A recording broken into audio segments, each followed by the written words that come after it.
Welcome to Bowties Sometimes Cool with myself, Ashley, and Ed and James. Good evening, gents. Evening, Ash. Evening. Good evening. Now, what are we here to talk about this evening, I wonder? Well, we're here to talk about a wonderful program from my childhood. I remember it well. It was actually first broadcast 28th of April, 1984, 40 years this month, in actual fact. And in the recent years, it's been brought back to life by some people that we have on with us this evening. So we have the wonderful Barnaby Eaton-Jones. Hello. Hello. Jennifer Ash. Hiya. And Mr. Conrad Westmaas. Good evening, Hello Conrad. again. Good evening. How are you doing? Yes, welcome back. A returning guest. We couldn't have been that bad, could we? You. Well, I'm not sure. I'm here from the podcast police, and I'm here to shut this operation down. Harsh. Yeah, I'm here to monitor I'm here to monitor Barnaby's jokes to make sure they're not too. To make sure they're broadcastable. Fantastic. And the handcuffs are already chafing, Conrad. So you said you wanted them that way. Honestly. honestly. So, guys, yeah, I'm going to sort of go back to my childhood because obviously, you know, the 80s, fantastic time, and clearly for yourselves as well, really, because it's obviously left an impression. I believe that I'm just going to rewind it back a little bit for yourself, Barnaby. Was it about 2016? I think you had the crowdfunding for Knights of the Apocalypse, yeah, and you brought the team back together. And that was quite formidable, really, because you had so many people involved. I mean, you got the whole cast back. With even Michael Pray, all be in a slightly different role and voicing it there.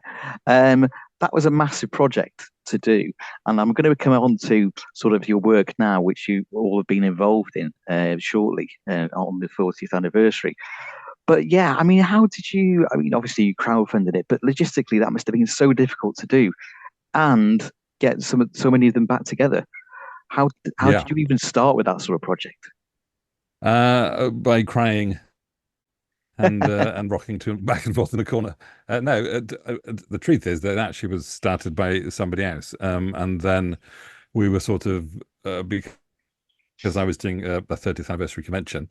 He then approached me to say, "Well, look, I'd like to do a Robin of Sherwood audio thing. Do you think you could talk to the cast and see if they'd be up for it?" And I said, "Yeah, I'll give it a go." And they all seemed quite excited, and so I came on board, and we sort of got nowhere for quite a long time, and then brilliantly, there was a fan at one of the conventions called Rowena Sayer, and she said, "Look, I've got this Richard Carpenter script for a final adventure after the series had finished," because he wanted to sort of wrap up in a feature length type thing, and ITV kept rejecting him, and with the cast involved and stuff. And she said, "Look, it was going to be sold overseas, and I was really worried that it wouldn't be seen again. It's got all his notes on it and everything. Can you give it back to his estate or do something with it?" And I went, "Well, I can probably do something with it, yes." And so, so I asked the estate, and they said, "Yep, crack on." And so it was the Knights of the Apocalypse, which was the feature-length CD. So from having that script, I mean, it was pure happen chance, so or happenstance. That's probably the right word. And then we just thought, well, crowdfunding is the best way to go, because it was a lot of money to try and to raise. And it was it was for charity as well. So we said we'd do a one-off for charity. It would be sort of we didn't expect to carry on past this sort of feature-length thing. And I think it was within 48 hours, we'd raised the budget for the crowdfunding, and then it just kept going. So it was quite astonishing. Really, you knew that there was a fan base there, and it was a global fan base. We didn't quite realize how sort of eager they were for new stuff, which was quite exciting. So would I be right in saying that since the show had ended, the cast had never been back together, certainly not in that sort of, recording or anything? And so, yeah. So they all sort of, sorry. No, I was just going to say that they're all incredibly good friends. So I think they all stayed in touch, and they still are incredibly close. And so they all, I guess, met. And sometimes they went to. I don't think any of the conventions were particularly big in the sense that they had a lot of the cast there. So they only had one or two or three people maybe. And so doing the 30th anniversary convention, I just wanted to get as many people as possible there. And it was lovely to have Jason Connery and Michael Prady, both played Robin Hood, being interviewed on stage for the first time. They'd never been interviewed together. I think they'd met each other briefly at various sort of functions. So that was quite intriguing to be able to sort of interview them both because they're totally different in their way of playing Robin Hood. It was nice to nice to have them back. But it was Jason Connery's gig, the Nights of the Apocalypse. It was written specifically for his Robin. It was written because it was trying to wrap up the series. So which was really nice. But then I read somewhere, I think that Michael Praed had said, oh, there's something going on, but I'd be quite happy to be involved, even if it was a spear carry in the background. So I contacted him actually via Nicholas Grace, who's really good friends with him, the sheriff. So the sheriff contacted Robin Hood and said, "You must come back from the dead." And so he did. He came across London, did about 20 minutes, just doing a couple of lines as a spectral voice at the start of the Nights of the Apocalypse. But we didn't announce him. We announced him secretly by having a photo taken of me and Nicholas Grace as the sheriff, sort of chatting away. Then Michael Praed was in the background, so just stand like really far away talking to somebody else. And so then obviously we put the thing up on social media saying, here's the director talking to the sheriff. And yeah, the comments just went a bit wild, going, oh, that's a very nice photo. No, hang on, who's that? That looks like that can't be so and so in the background. He hasn't got no, he's not got long hair. It can't be him. But yeah, so it was a really nice way to sort of say that yes, even Michael Praed has come back from the dead to do well. Not Michael Praed from the dead; he's quite well alive and healthy. But his Robin Hood died. So yes, so it was nice that everybody wanted to come back, which was really good. Fantastic, absolutely fantastic. And let's just put it out there: he is alive. Don't go onto Wikipedia checking these things. No. It's fine. So so how did they? And sorry, we will come up to right bang up to today in a moment, but. Did they sort of slip back into role quite easily? I'm guessing they've like you say, still kept in contact with each other. So it must have been quite a nice atmosphere, and it was really nice. Laid back. We didn't manage to get everybody in the studio together, so we sort of in groups that we had to record because of people's availability. So we had so we had various. So the very last day was Jason Connery as Robin and Ray Winston as Will Scarlet. So it's throughout these recordings, I would have to read in the rest of the roles, opposite everybody. And so my sound designer, Ian Meadows, did say, somewhere there is a cut where it's completely you doing every character and nobody else is involved. And so we must release that one, I said. No. So we did Jason was incredibly physical at the mic. He was properly, I am Robin Hood, swinging his sword about and everything, and just, massively into it, which was brilliant. And Ray, first thing he said when he came in was, look, my voice is a bit like deep now, so do you want me to pitch it up a bit? And I said, well, you can if you want to. Whatever you want to do, Mr. Winston. And so he said, no, I'll just leave it here, it'll be fine. And so he doesn't sound that much different, but as he said, I've had a lot of cigars and whiskey in the meantime. And so, but he ended up there was a final battle between Robin Hood and the villain of the piece, this sort of person that turns into the devil.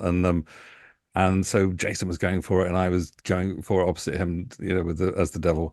And I looked, and Ray Winston was just filming it on his mobile phone. So somewhere on Ray's phone, he's showing people, there's Jason Connery doing this, and some bloke, I don't have any clue who he is, but he was just doing stuff as well. And so, but yeah, so it was quite good. He is really good fun.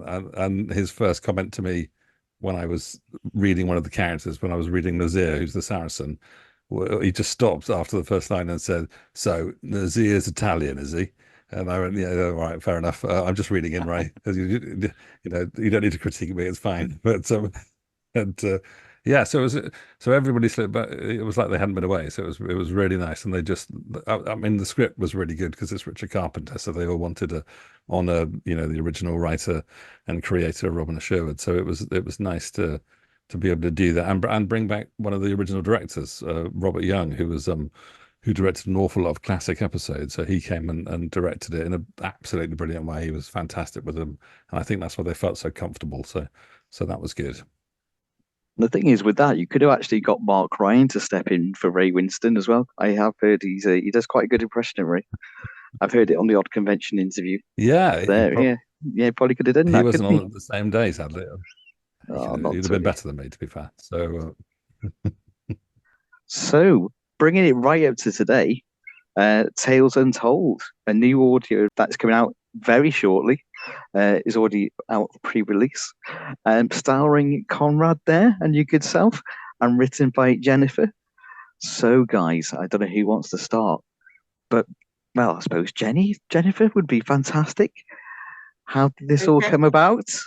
And your inspiration? Well, what normally happens in these scenarios is Barnaby sends me a Facebook message and says, "Oh, are you busy?" And I immediately like panic. I think, "Oh no, what does he want me to do now?" But in a good way. Because as we were saying earlier today, Robin of Sherwood work is the jam in our sponge. So it's always nice to look forward to. No, he wanted to do something a little bit different for the 40th anniversary. Obviously, we've done lots of stuff that focuses on the main cast of characters, but there are so many side stories that could be told because the brilliant thing with Richard Carpenter's writing in the first instance, or Anthony Horowitz in some cases, of course, is that the visiting characters were as strong as the main cast. So they all had potential stories to tell. So it was a case of who do you think would be a good target for the stories. So of course, the first thing to think of was who's available, and who of those people would the fans really like to know more about. And once those two things have been decided, to be honest, I could have just written one for everybody because the pot of gold is vast, isn't it? All of them could have had a Tales Untold written about them. It was quite hard choosing which ones to focus on, but a lot did come down to who was free to do it. Absolutely. Well, and because it's kind of really what you, as a listener or viewer back in the day, that's kind of what you really want, though, isn't it? In your mind, that you tell these spin-off stories anyway, don't you? You create the prequels, the sequels, I absolutely did. Yeah. So, I mean, I watched it when I was 14. Like most of us did, and I would make up stories. I wonder what happened to Sparrow after he chucked Gisborne, into the jail in Lichfield. What's the consequences? Never dreaming for 5 minutes that I'd one day actually get to write that down. I mean, crikey, how lucky do you get? It was a dream, and just hearing little snippets. I've not heard all of it yet, but little snippets of the guys recording it. They had way too much fun. Way too much fun. So I had I to tell guess you off, didn't I, Barnaby? Yeah, I added historically inaccurate jokes in. I'm very know. bad at always adding jokes in. He's And very naughty yeah. at doing that, adding adding jokes. But to be fair, it sounds great, so he's forgiven. and so this I time. guess on this occasion, and so one of those voices that you would have heard would have been Conrad, eh? Conrad, I know through our Twitter exchanges, Robin Hood has a special place in your heart, really, as it does for all of us. Otherwise, we wouldn't be on this chat. But how did you feel when that all came about for you, Conrad? Yeah, I mean, like Jennifer said, it's just real dream come true stuff. I mean, Doctor Who is my main. I think we can safely call it a camp. But when I was 13, I saw the first series of Robin of Sherwood, and I just absolutely fell in love with it. There was a bizarre instance where I grew up in Wells, very small chocolate boxy city. And then one day I was walking home and I was like, what are all these TV trucks? And I went into Wells Cathedral, went up the Angel's Staircase, that beautiful kind of curved staircase, and saw these big arc lights and stuff. And I was like, oh, they're filming something. I could see some vague costumes. And I went outside and saw these big HTV trucks, which is our local radio TV station, and a big red London bus, which was the sort of catering van where all the cast were, and basically all the cast were there in full costume. And 13 years, so I ran home and then ran all the way back, got my autograph book, ran all the way back, and basically spent a blissful sort of sunny West Country summer afternoon on the Cathedral Green, meeting all the cast, which was just so. I mean, I loved Robin of Sherwood already, but after that day, it was absolutely sort of in my heart. I actually went on to another podcast and sort of went into that into full detail, so I can talk about that a little bit later. But then fast forward sort of 40 years, and I've done Doctor Who audios, and I've met Barnaby probably about 20 something years ago, through Yeah, the might be Doctor. longer. Oh god, it is, isn't it? Jeez. Um, and so I knew Barnaby, and and again, like Jennifer, I got a message from Barnaby. Now Barnaby doesn't ask me if I'm busy because he knows I'm not. I mean, I'm just not busy. But so I was instantly available, and he said, "Would you like to be?" And he explained the brief and said they're they're sort of small two-hander type things. Would you like to be in Robin of Sherwood? And it's just dream come true stuff. I never expected that. I thought all my sort of dreams had come true with Doctor Who and everything, and so I said yes, and then we went on to record this two-hander for one of the stories. It was called Bertrand's Confession. Is it still called Bertrand's Confession? I think. Yeah. There's I'll let Jennifer tell you more about that story, but basically I had a just blissfully happy day recording with Barnaby and Bertrand de Nivelle himself, Oliver Tobias, the legend of Oliver Tobias. So I had one of the most extraordinary days of my life, and I found it. I've been in recording studios before and stuff, and I'm always doing podcasts and stuff, but this was sort of, I don't know, soppy about it, but I found it profoundly moving because it kind of it took me back to. Because I've been through Doctor Who very thoroughly, but Robin of Sherwood just sort of just lives there. I don't know as much about it, but it's sort of in my heart. And just to be in that was incredible. And it's an incredibly, I'm not just saying because Jennifer's here, I've said it on other podcasts, it is an incredibly moving two-hander. And we were very, very up close. The mics were pretty much opposite each other. There was nowhere to hide. We weren't in booths, and it was literally face to face with Oliver Tobias reprising his role. And it's a very moving, very intense, sort of like a very lyrical, beautiful piece. And so it was a really incredible, moving experience. And I still I think it might be one of Barnaby's jokes. I still think that I'm about to be punked and it's one of his jokes, but I'll believe it when I hear it. But it was genuinely one of the most extraordinary and moving days of my life. And I know that sounds, well, it's true. So yeah, it was incredible. Oh, that's lovely. Thank you. Thank you.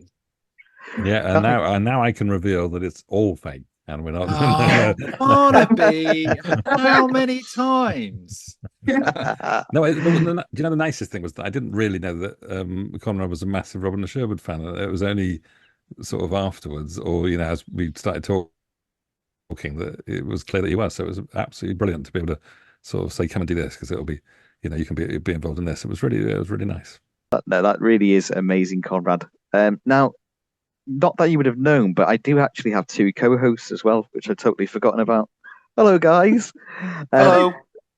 And I do know that they have actually prepared some questions. So, gents, what questions do you have to hand? I know Ed's got some, which are more about really, I guess, our love of Robin of Sherwood in general, really, and why we think it's so memorable. And now I'm stepping into Ed's territory. So, Ed, have you got some questions?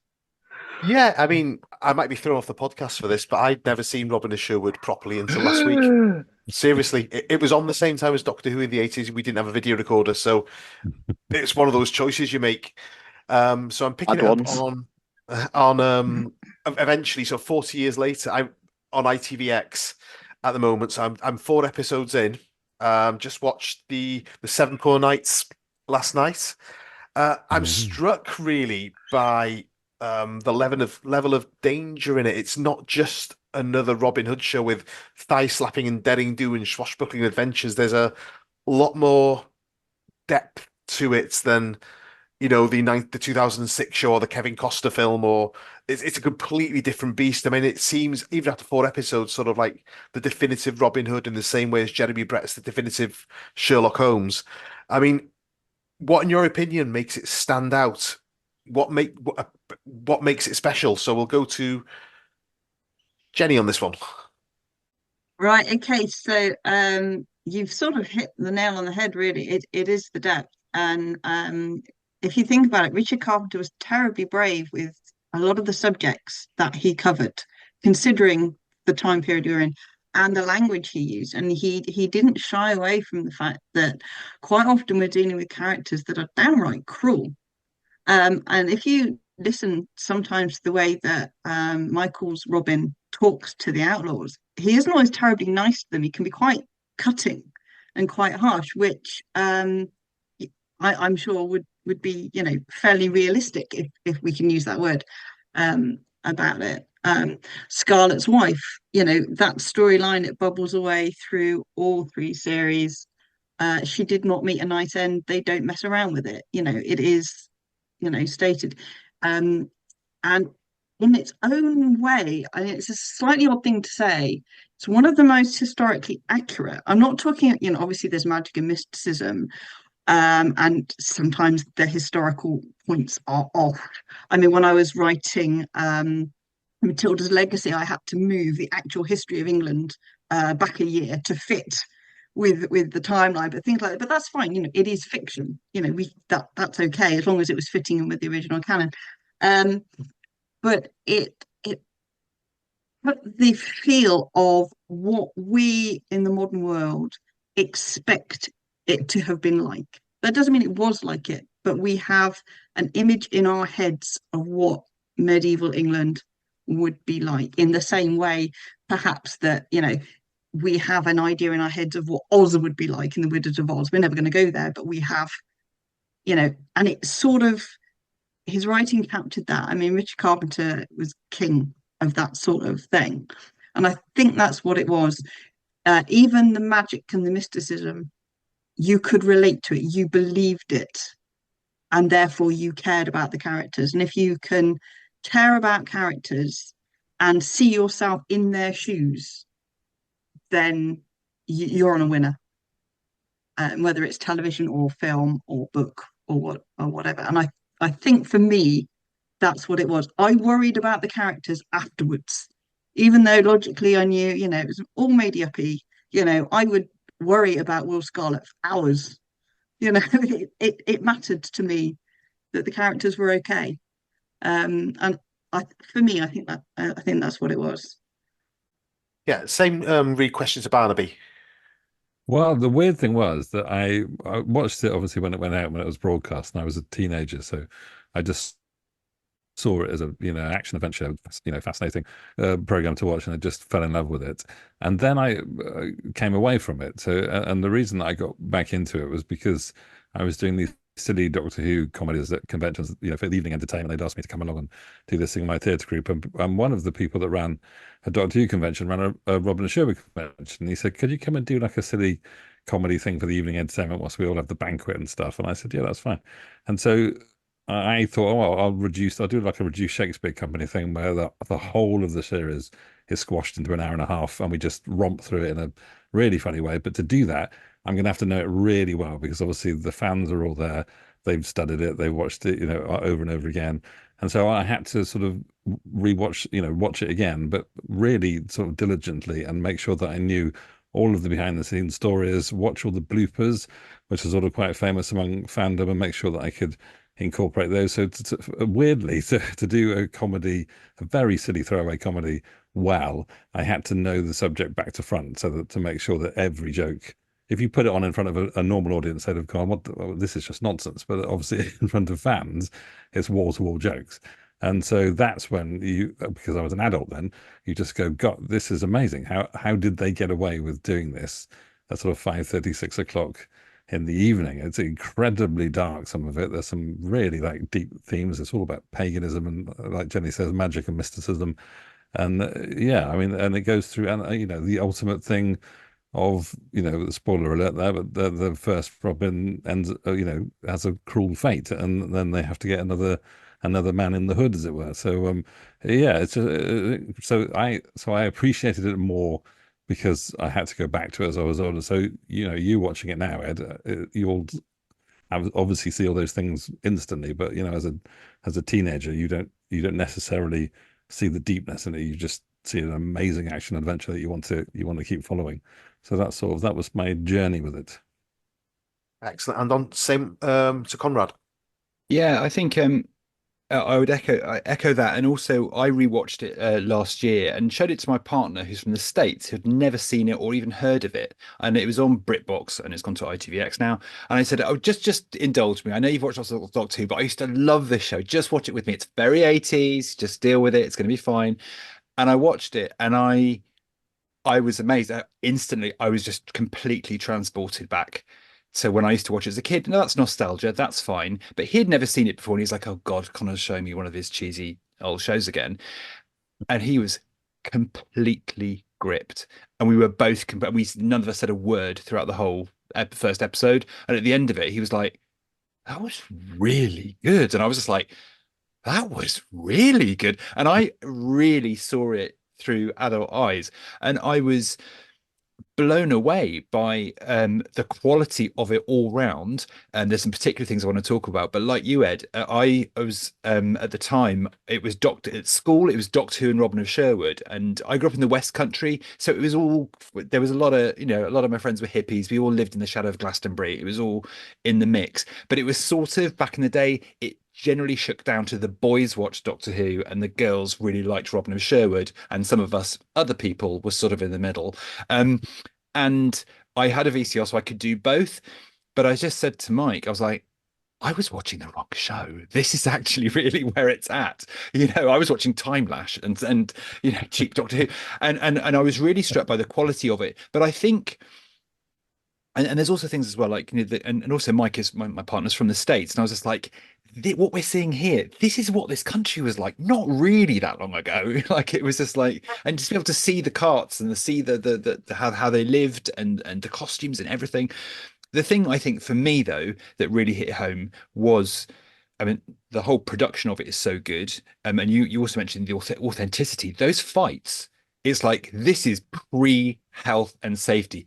Everybody, including the animals and especially the children, were harmed in the making of this program. It's fabulous. But for me, the thing I took away more this time than ever was, because since I'd seen it, I'd sort of trained as an actor, worked with lots of actors. The casting on this show is like Star Wars, like original Star Wars. It's bottled lightning. Every single one of that main cast and all the guest cast are perfect. There is no other person in the world that could play any of those roles. It was one of those things where it just coalesced beautifully, and it translates, especially because it's such a physical show and there's so much action in it, and they're really having to do that stuff. They're really having to push someone in a lake or wrestle with somebody or a bit of rough and tumble, and there's stuff that you can't put in a script or you can't plan for or even direct. Just the way they are amongst each other physically, there's a natural looks, slaps. It's just the sort of, they're so hugger mugger. You really believe that this team are a bunch of merry people in the woods going in it through adventures, because they were. It's one of the best casting jobs I've ever seen. They are all so fantastic and going above and beyond what you might do for an ITV show, kids Saturday tea time show. The Jennifer, you mentioned that you spoke about the depth, and there's the depth of the storytelling and the lore and everything, but the depth of their characterization and what the actors are doing is so moving. Often in just joyful moments, in funny moments, it's so deeply moving. Every time Friar Tuck calls Marion Little Flower, I just burst into tears. Like I was very tearful through a lot of it. Just really moved by the funny bits, moved by the stuff. I could go on forever, but I won't. But also, I mean, Gisborne and the sheriff, that double act is a dream. I love it, and they're pitching it, because they're the baddies. We boo and hiss. We like to see that when they get the comeuppance. But you believe in them, you really like them. Gisborne really struck me this time. That cross little boy, that indignant, but he's playing it seriously. And I noticed they give him lines that 99% of actors I would go for the whack wow kind of comeuppance line, and he refuses to do it. He sticks truthfully and responds truthfully to it, which means he can just go through the whole series and you never stop believing them for a second. Nicholas Grace, he is pitching it just right. He's larger than life. We love it when he gets his comeuppance, but he's on the line of arch, but it never tips over that. It never tips over into pastiche or whatever. So that's a really long answer, but for me, I just want to put a big kind of shout out for the casting and the actors who are spellbound. I still can't quite believe what I've just rewatched, and I've appreciated it in a whole new level than I did when I was younger. I think that's it's nice to shout out to Esther Charkham, who did the casting on the first series, and I think because of that, she was so involved and got everything so right. She became the producer for series 2 onwards. She was elevated from the casting director to the producer, and then her sister Beth Charkham also cast Jason Connery, so she was the one that cast the recasting of Robin. So it was a proper little unit, and I think they all got on obviously so well and knew the show so well, they were able to sort of progress by doing it that. So yeah, it is. You're right. It's fantastic casting. That's Esther and Beth ready to thank for that. Fantastic. Thanks, guys. The thing, no, I was just going to add on to that. The thing about it for me though is because when I've rewatched it as an adult, going back seeing it from different eyes, I actually had to take a step back and think, was this pitched at me? And then I thought, well, hang on, no, it was, because it was in Look In and they were on, Saturday TV shows and so on. But it's just, that's where it's so clever, really. So you can watch it as a child. You live in the swashbuckling and the really realistic sword fights and so on and so forth. You watch that, you love it. Good guy, bad guy. My dad used to watch it with me, and that's where it's quite clever. Because on another level, then as an adult, you're watching it and you see it in a totally different way. Yeah, it was just a very, fantastic production. And going back to what you said, Ed, definitive. But yeah, I think they just got it spot on. Really got it spot on. Yeah, what I was struck with after only watching, say, only 4 episodes, and I apologize, is the grime, the cruelty, and the level of danger. As in the, say, 7 Poor Nights that I just watched, I didn't know whether Much was going to die or not, because it could have pulled the rug out from under you. There was no indication that there's no, in every episode, you don't know who's going to get out alive. So I am so looking forward to watching the rest of it. James, I'm going to hand over to you. Well, that's never a wise decision, but thanks. I mean, I first watched this probably I was a bit younger. I would have been about 5 or 6. Yeah, and Conrad, similar. We had a VCR, so we were able to do the Doctor Who Robin Hood thing without too much problem. But it was, even at that age, it was one of the most visually striking things that was around on telly. I used to have nightmares of her and the Hunter. I remember one vividly of seeing her and the Hunter at the top of my stairs, and then being terrified to go upstairs for a couple of weeks afterwards. And Robin of Locksley, Michael Braid's death. Watched it first time. God knows why my mum and dad let me watch it, but they did, and God, it was effective. It's stayed with me for years afterwards. Also, think I've probably been crushing on Michael Braid ever since then, which is no mean thing either. Obviously, gone back and rewatched it many times, and I think in general we kind of spoiled in the 80s with the amount of good quality cult TV that we had. But Robin of Sherwood in his way feels kind of unique in that it is, despite its settings, it's timeless in a way that, yes, it's set when it's set, and it's the perfect depiction of that world as we expect it to be, as Jennifer said. But it also feels contemporaneous in a way. You can imagine a lot of those plots, a lot of those villains being transplanted into any era and being told, and that story still being effective. And I think anybody who watched it, if I was watching as an adult in the 80s, I'd have recognized social commentary that was going on. And I think you could put that on today, and a brand new audience would watch it and recognize things around the real world. So I think that that, for me anyway, it is what helps make it a very special production, and why it's been as long lasting as it is. I am curious. I suppose Jennifer and Conrad, in fact, all of you, Barnaby as well. You've made the points about dealing with Richard Carpenter's characters and the depth of them and how they've moved on, and yeah, they're fantastic. So aside from it, must feel like an awesome responsibility to take those characters forward. Is it a challenge, or does it come quite naturally because we know those characters so well to want to develop them further, take them in different directions, or is there a responsibility to root them in what the audience expects them to be? Well, I won't lie to you, there have been sleepless nights, because being responsible for putting words into the mouths of the Robin of Sherwood cast. You don't undertake it lightly. And one of the joys is that because the original characters were written so perfectly, and Conrad mentioned the Sheriff of Gisborne particularly, they are a dream to write, those two, because you can hear them in your head so clearly, that you know instinctively what they would and wouldn't say. And so I would say, write a line for Gisborne, and the rebuke from the sheriff is already queuing up in my head, and I can't. When I'm writing those two, I write so fast because they don't talk slowly to each other unless they are about to pounce on each other, if you see what I mean. They create their natural pace with their conflict. So writing those two, I wouldn't say it's easy, but it flows very quickly because that's how the characters react together. The others, the challenge is making sure that you put the right words in the right outlaws' mouths, because they all have different vocab patterns. They all use different types of words. So if I was writing, say, for Michael's Robin, he uses a completely different vocab to Jason's Robin. And obviously he would, because, Robin of Locksley, villager, etc., Robert of Huntingdon, better upbringing, different words. So it's like the equivalent, I say, of maybe today somebody growing up a council estate versus somebody that went to a really exclusive public school.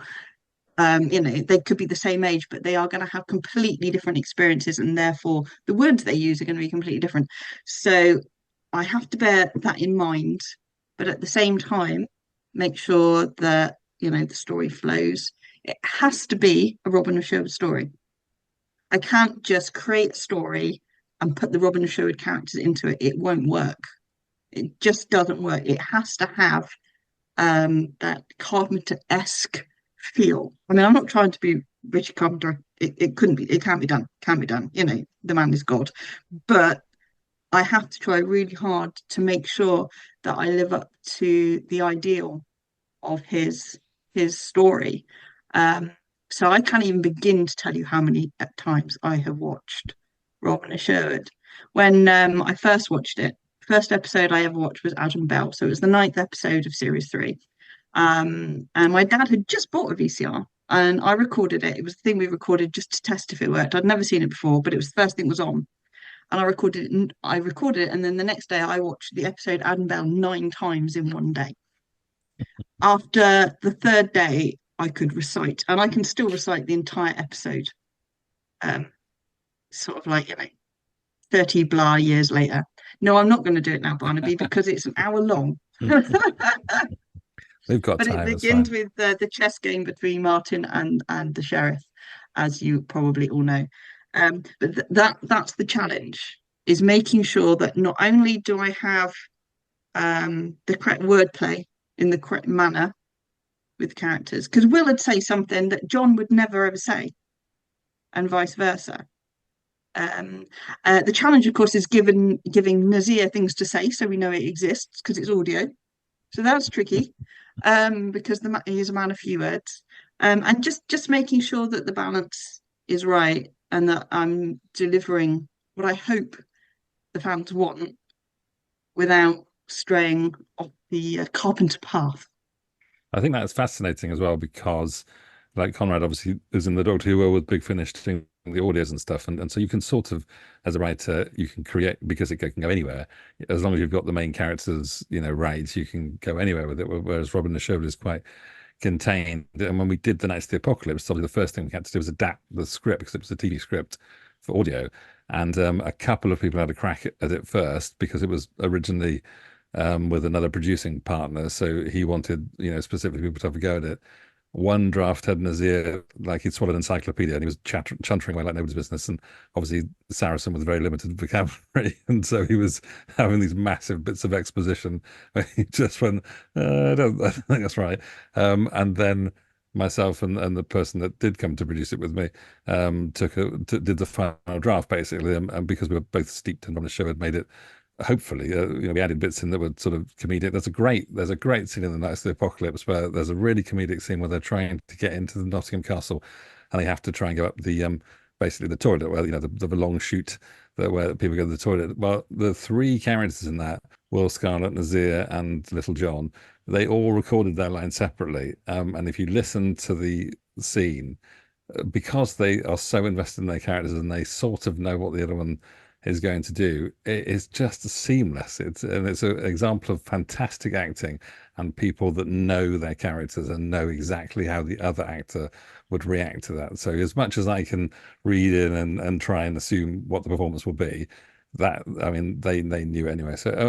And because of meeting sort of Jenny afterwards, it was a joy to find somebody that could write, like Richard Carpenter, because it is a difficult thing, and we had a lot of people pitching proposals and saying, and some quite famous names saying, yeah, here's a proposal, can I do this?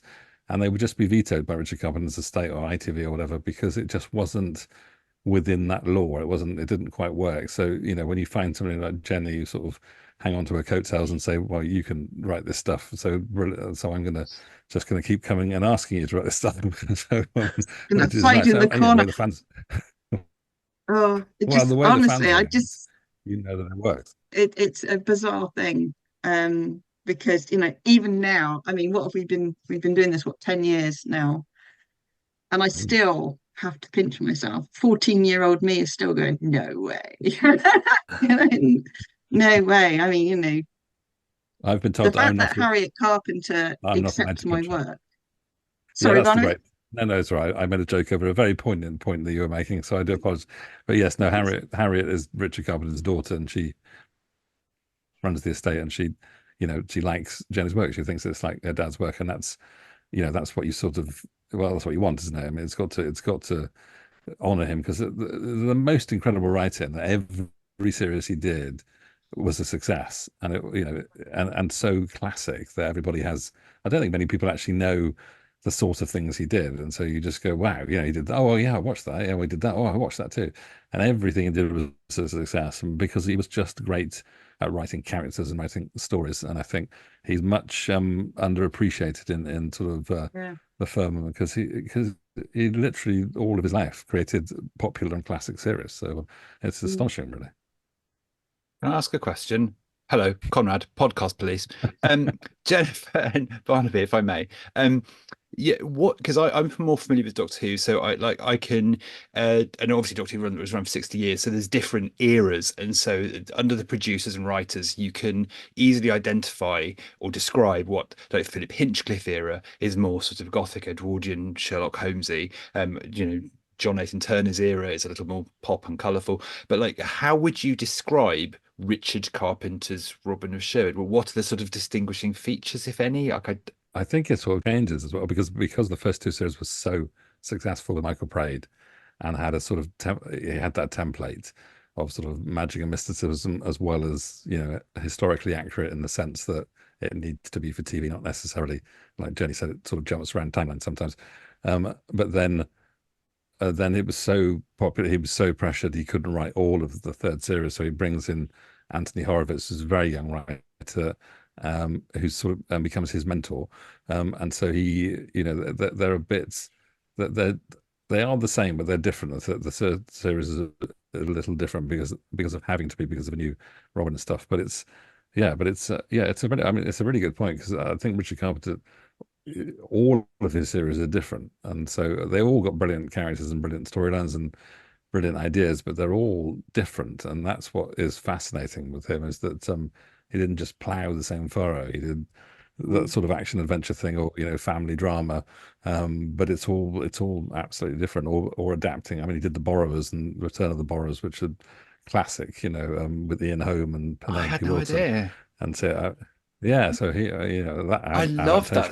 That was the quality of that was so wow. Yeah, he did that as well. Yeah, and so that and Dick Turpin, of course, another total classic. Yeah. I think his last work was the Adventures of the Scarlet Pimpernel, wasn't it, with Richard D. Grant? And so it was a bit sort of. I mean, wasn't. I think it only did one series, but it was again in that classic vein, and Yeah, it's just incredible. But it's a really good question. I haven't answered it very well at all, so Jenny might be able to answer it better than me. Well, I mean, it's a tough one to answer, but I think it's sort of what you were saying in that although the series remains the same, it also evolves.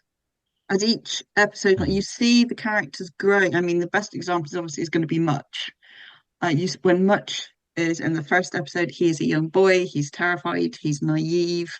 He is the simpleton that he is described as in the first series.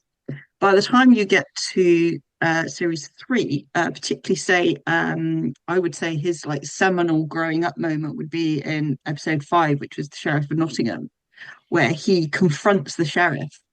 They've caught the sheriff. The sheriff is in the forest, and he asks the sheriff why he hates them, which is just a magic classical moment. You can see the boy has grown up. I mean, you can physically see because Peter has grown up as he's played the character. But it's those little things. The story remains faithful to Robin Hood, but each character is evolving.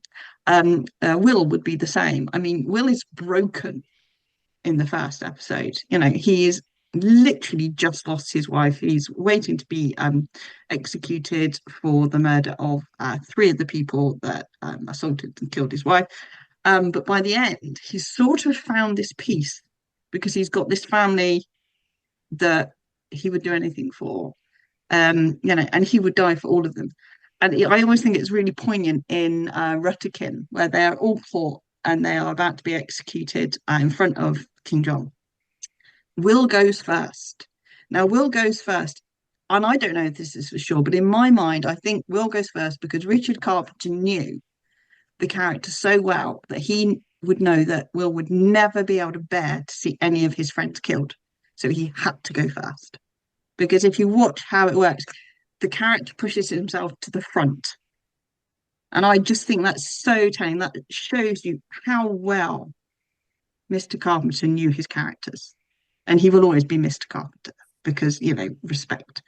And I just think that's the sort of the thing. It is the same, it's faithful, but it evolves all the time.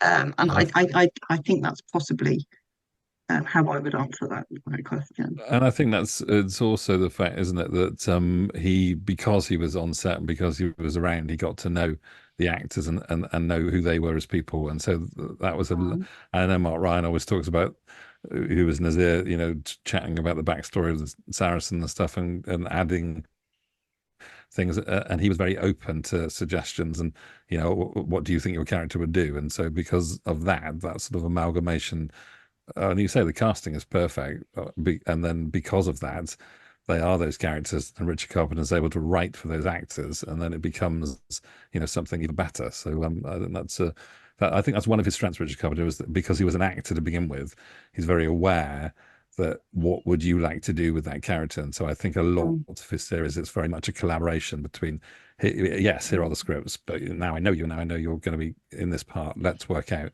how we're going to do this, and then he can, and then it's easier for him to write in a weird way. But so I mean, the same can be said for the side characters, can't it? I mean, he applied the same sort of like importance to the characters coming in than he did to the main cast.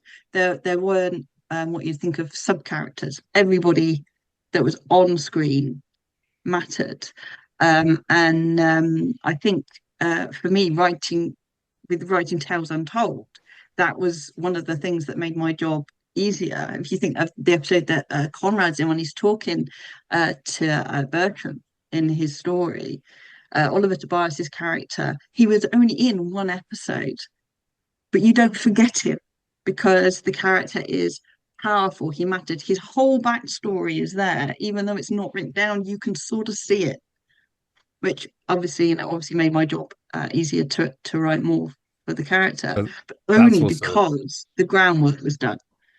Yeah, and I was saying that's also a characteristic of Jenny's writing, in that if you listen to it, the priest, which Conrad plays, is equally as important and as well written as Bertrand, and that's why it works, because both, you can tell the priest character just from the writing and then Conrad is able to interpret that. So I think that is which is why Jen is good at writing Robin of Sherwood, because giving that sense of importance to just not a subsidiary character, but a character that isn't one of the main sort of characters is really important, and because the whole world then becomes richer and bigger, and that's why it's so good, and that's why it was lovely to have Conrad in, to bring that priest to life. So it was really good.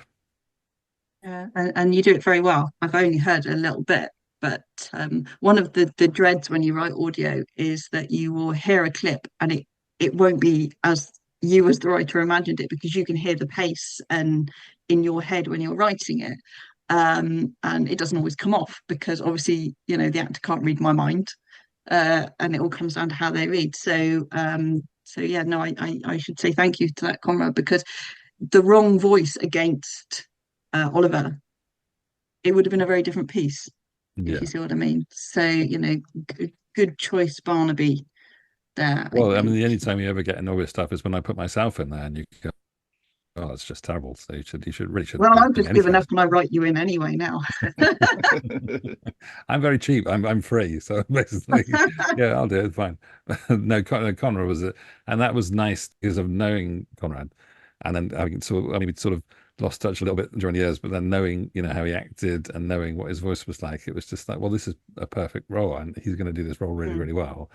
And opposite Oliver, who I know will bring that intensity and stuff, and luckily, I mean, sometimes those decisions don't work, but this worked incredibly well. So the contrast between the English and the French accent as well. Yeah, absolutely. And it's funny, I said because I've done Big Finish, I've done lots of audios and stuff, and with new writers, all kinds of writers. In fact, I've done theatre and stuff with all different writers, and you can tell an experienced writer or someone who knows what they're doing, because often with a writer that's not quite there, it's like you've got to sort of get from emotional state or emotional state, and it's like sometimes it's like it's trying to jump 3 steps at a time, and you're having to cheat it as an actor to go, I've got to get from here to here. I'm going to have to sort of help try and do something in this so I can launch myself off to that. And it's quite a lot of effort. But if you do good writing, like if you're lucky enough to be like a Tennessee Williams play or a Shakespeare play, it's like, oh, this is a dream. It all just comes out and you look fantastic. You just write. If you can just be open to it and you ride it, it's all good. And this was definitely one of those. And I remember saying to my partner at the time, like, this is good casting. And I'm not saying this to for myself, but I was like, it's a good contrast. Oliver Tobias is he's testosterone. He was in the original production of Hair. He was in the Stud. Can you imagine how much sex that man was getting in the 60s and 70s? But like he's got that sort of Oliver Reed, very macho, and his character is an absolute brutish thing. And I'm not like that at all. And I've been cast at stuff like I played Friar Lawrence and Romeo and Juliet and stuff, and I know I've got a sort of gentler voice and and I was like, well, there's a really nice contrast. So the kind of cleaner and more, and you have to do weird stuff. Like I thought, okay, well, this guy is a priest, I'm not a priest, but you sort of think, well, he probably has to sing hymns or have to sing, so you sort of have a go at trying to sing a little hymn and see how that sounds. I'm like, oh yes, my voice would sort of have to do this, and you kind of have to sort of mold yourself into that a little bit. But I was like, well, the contrast already. This is like casting and writing. This is how it works, because I was able to go, oh, fantastic. He's got a big, deep, testosterone-y, macho, grizzled, mean voice, and it's like, oh, great. I'm going to go off and sing some really gentle hymns and just be very respectful and very. This is somebody who listens. This is somebody who has to be very gentle but firm. And then when he gives, he gives the priest a rough old ride, and the priest has a few moments back. It's beautiful, but it's really nice. It gives a little. This audio gave me a little pocket experience of the sort of stuff we're talking about that made the main program work. Mm-hmm.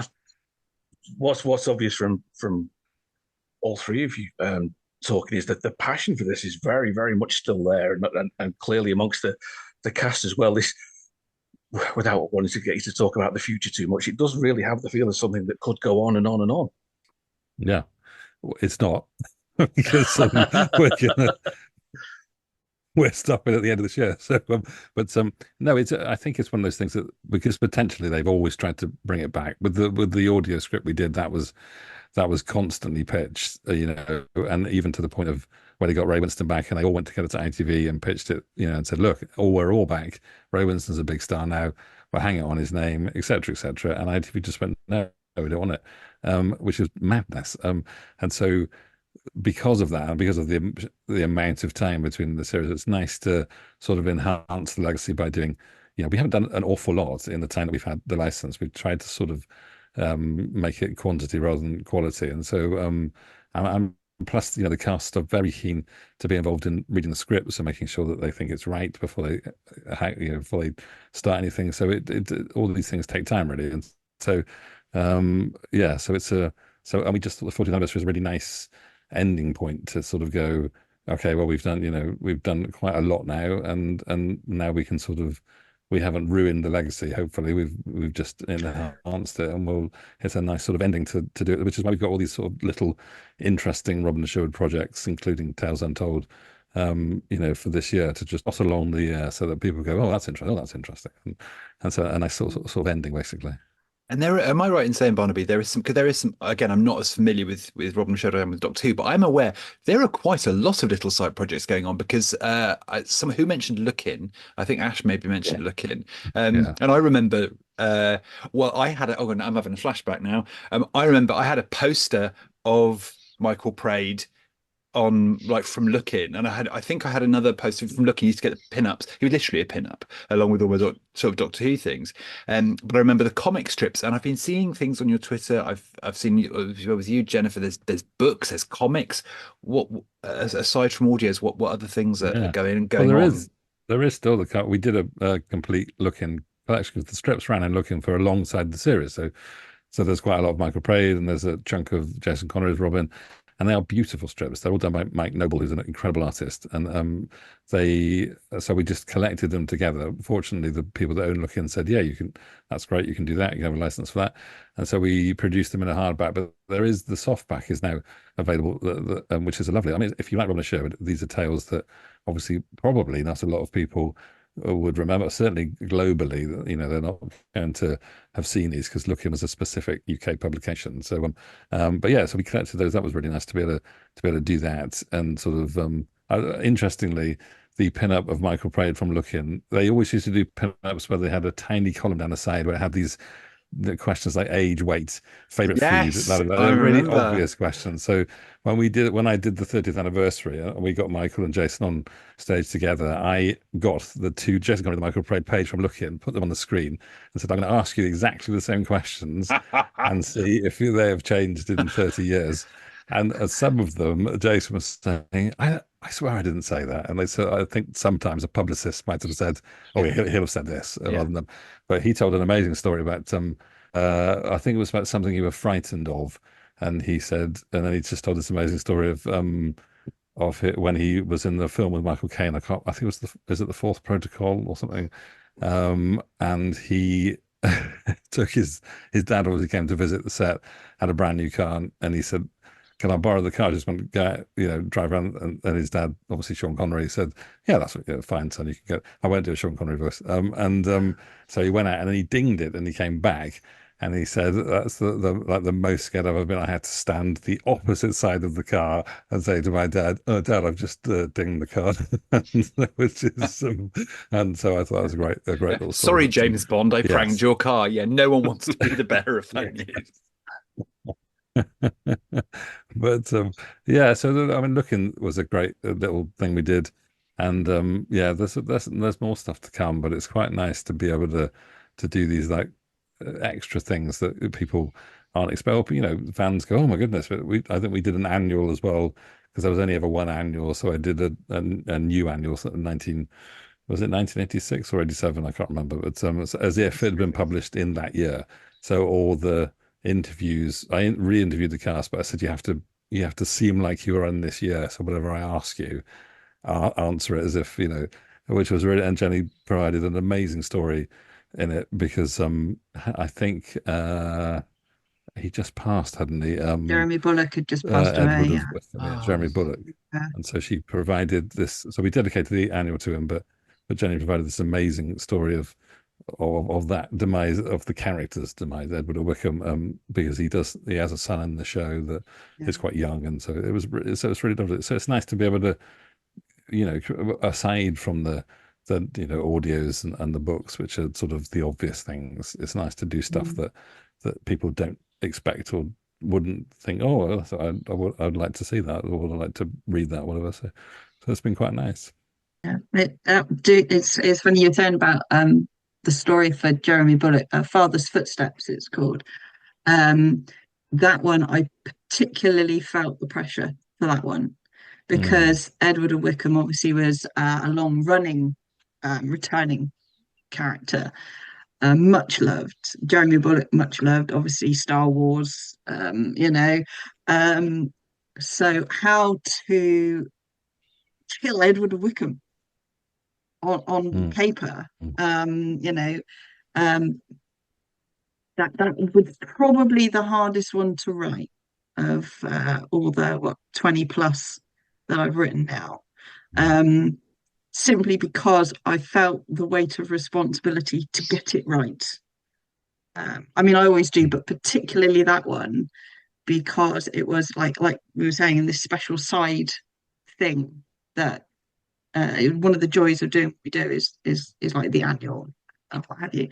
That was quite an honour to write that one. Talking about annuals, I went into my little outhouse. Well, we call it the outhouse. Yeah, I suppose it probably would have. And I digged out my Robin of Sherwood annual. It's fantastic. I've forgotten how good it was. I'm like, oh, look at this, look at this, look at this. Thing is, I'm glad I found it because if you want to buy one of those on eBay, you're talking a big money now. Yeah, that's why I haven't got one because I didn't watch it back one. then. I'd have to get it off eBay, and no way can I afford that. And there's only one, and it's obviously dedicated to Michael Praed. And so the one we did was predominantly Jason Connery because obviously he hadn't had an annual, so it was quite nice and also to be able to look at I mean, I haven't got one, but luckily I had access to one, so it's nice to go, okay, I think we can. I don't mean to be rude to say we can do better than this, but as in, let's do it like the annuals you sort of remember. So there's a quiz, there's a comic strip, there's interviews, there's behind the scene photos, there's stories, and so it was again a labor of love, and to make it look like a 1980s annual, have that specific graphic design, so it really does look like. Yeah, and with pinups, like as Conrad said, we've got some pinups and stuff, and so it's really we'll do it. We should do an annual of Tales Untold, so we can have a pinup of Conrad in there. And nobody wants that. Nobody wants that. I bet Oliver would be up for that. Nightmares. You and Oliver, it'd be brilliant. Hey, come on. I think we need to. I think we do need to make that happen. Love it. Yeah, that's the next. We'll announce it here as an exclusive. But I can exclusively announce something about Tales Untold actually, which I don't think I haven't asked, but I'm going to announce anyway. We are actually doing a second Tales Untold, so we're just in the process of doing of making sure that we can get the actors to do their original roles, and then Jenny will write to who we have available. So and not that it's such a nice little concept, and there are so many characters that it's really nice to be able to go, well, look, we've still got all of these these guest stars that we can use in these amazing characters. So we're going to do, hopefully, fingers crossed. I mean, it's been commissioned, but we're in the process of badgering Jenny and saying, yeah, can you write it in 3 days? No, I can write it in 2. Okay, write it in 1. The characters, it's like we said earlier, the characters are so strong that when Barnaby says, okay, so, you have this character available, what do you think? I can usually say instantly back to him, this is what we'll do. And usually he says, that's a good idea. And then, we throw things around and it becomes what it becomes. But there's no shortage of, ideas. Yeah, Say again, sorry? No, so we don't throw things around as in that we're angry with each other. We don't chuck things around and go, it is absolutely rubbish. What are you talking about? I'm in Devon and you're in Gloucester, and that would be silly. That's only when Barnaby says, I'm not supposed to about that one. I'm not sure about that pitch. Bang! Yeah, that's it. No, not so far. And if we did, it'd be custard creams. We'd be fine. Yeah, I'll be fine. Well, generally, that's the lovely thing about finding somebody that you sort of connect with, is that because we're on the same wavelength, we sometimes have very similar ideas anyway, and just go, we should. And I was thinking about that the other day, and etc. So it's really nice to find somebody that you can connect with. It's like, I think, was it when we did Matilda's Legacy, which was about the Earl of Huntingdon and how he met Robert of Huntingdon's mother. And we both, didn't we, independently had the thought for that story. Yeah. You'd said you wanted something with like sort of like a teenage Robin, and I'd thought about doing something about the Earl of Huntingdon, and one conversation, and we were just on the same page. So, and I think that's one of the loveliest stories. Yeah. And Michael Craig is such a professional. Didn't you tell me he did it in one take when he did the audio? Essentially, so Michael Craig played the Earl of Huntingdon, who was Jason Connery's Robin's father. Michael Craig's, I mean, if you don't know his name, look him up because he's done such amazing stuff. And I just done an audio with him, which is completely independent. And so so I thought, well, we need to get back in and do something. And it's like listening. You sat by the fireside listening to somebody that can tell a really good story. I was in the studio just basically, I wasn't directing at all. I was just watching and listening, and he was rumbling on saying this incredible story. And I genuinely don't think we stopped or retook anything. He just was effortless, and it was incredible. Then he just wanders out, and you go, "Oh, that's legendary," and you go, "Oh, don't be so stupid. It wasn't legendary at all." And gets very lacking in ego, and yeah, so he's been really lovely that he came back and did the Nights of the Apocalypse as well. So it was really nice. So yeah, he's a good chap. He's about 95 now, I think. So incredible, still smoking his pipe, still walking his dog around the fields. And I tried to smoke a pipe with him in the recording. We have a picture of me and him smoking a pipe, and he does it effortlessly better than I do. So which is very, very interesting. I have to know one very quick thing about the Nights of the Apocalypse, which was quite amazing, was when we all gathered together on the day that Judy Trott was there, Maid Marian, and Mark Ryan was Nazir. I can't remember who else was there, but we had the son of the original actor who played Hearn. So he'd passed away. So I'd asked his son. He's got two sons, and one of them sounds just like his dad, obviously. And so I said, "Well, do you mind playing Hearn?" He said, "Oh no, I know, I know my dad's voices for Hearn. It's basically." So he had two voices. It's the stern voice and the not stern voice, and he did them. I went, "Oh my God, that's brilliant!" And so when they were all sort of getting their coats off and saying, "Oh, hello, I haven't seen you for ages" and stuff, I can't remember what he said something. I just saw Judy Trott stop and sort of turn around and then go, and then say to, I think she might have been Mark Ryan, I thought it was John. I thought John was here, because obviously it was his son Daniel. But it was just an incredible moment to see. The fact that he was missing, but yeah, he was represented by his son. He sounded just like him. It was a really nice sort of Hearn moment there. Well, you wouldn't wear the antlers in the studio, so I was a bit annoyed about that. But apart from that, it was lovely. I wore them instead, which was beautiful. So Tales Untold that we've talked about tonight is out in May. I'll certainly be picking a copy up. I just want to really let us know and let our listeners know where they can pick a copy up and why they should pick a copy up. It's a very good question, and one which I probably should answer. It's on, so it's limited edition on CD, so it's specifically done so you can have a physical copy of it, which is delicious. And it also comes with the novelization, which Jenny did as well. And there is an extra story in the novelization that it was weirdly, we just talked about the Earl of Huntingdon. It is about the Earl of Huntingdon, so that's our special extra story in the novelization, which is only available if you buy the bundle of the CD and novelization together. Just a little extra thing for fans. And so that's, as you say, it's out in May. You have to go to AUK Direct. So it's AUK, which is the letters and direct, and that's where you pick it up from. And it's been on pre-order for a little bit, so and I think it's done quite well. So if you want to, grab one before it sells out, because we only are having an X amount before later in the year it'll go on digital and that sort of stuff, but it won't include certain things that you can get with this bundle, including a picture of Jenny in a bikini and things like that. So that won't be honestly put people off, and it's always a corset. Yes, of course it's right. We're not allowed to use the bikini one anymore, so it's the corset definitely. But, oh, fantastic, so fantastic. Well, do you know what, folks? You've all been wonderful. I can't wait for Tales Untold and all the other little things that seem to be going on in the future. Looking forward to the annual with Conrad in the centerfold. That's gonna be fantastic. Hey, Where are the se- staples se- going? That's what I want to. hey, Yeah. they really hurt Barnaby, and you're paying for that surgery. I'm sorry. Gents, James and Edward, thanks ever so much for joining us as well and for your questions in our conversational manner this evening. It's not followed perhaps our usual format, which is sit down, we're going to interrogate you now for 10 minutes. But no, it's been a lovely chat. It's been absolutely fantastic. Thank you so much for joining us, guys. I really do mean that. And on that bombshell, goodbye from me. And goodbye from me. And goodbye from me. And a sort of period appropriate farewell from me. And goodbye from me. And goodbye from me.